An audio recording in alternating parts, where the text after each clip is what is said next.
Okay, working on the Craftsman as is to working tractor project again. I'm just going to clean it up a little bit because I'm going to be doing some work on the deck, and just want to clean up the tractor because everything I touch I get dirty, and it just looks better. It makes you feel like you're getting somewhere. So I've just got this little pressure washer here. Somebody gave it to me. It had frozen and popped out some plugs that were inside it, and for like $5 I was able to get it working again.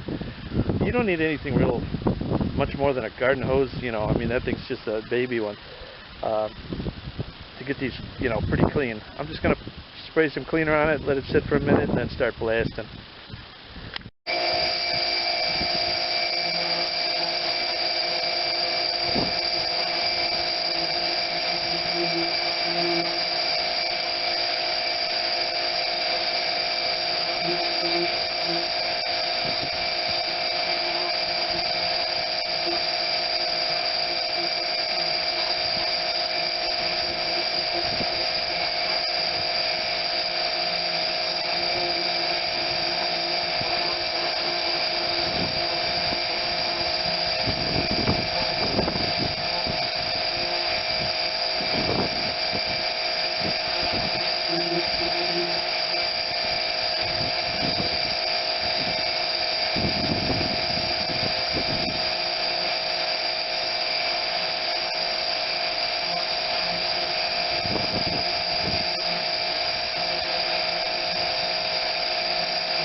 Alright, so as you can see, it makes the whole machine look a lot more worthy of being fixed. You know, you get all your wires in there and stuff all cleaned up.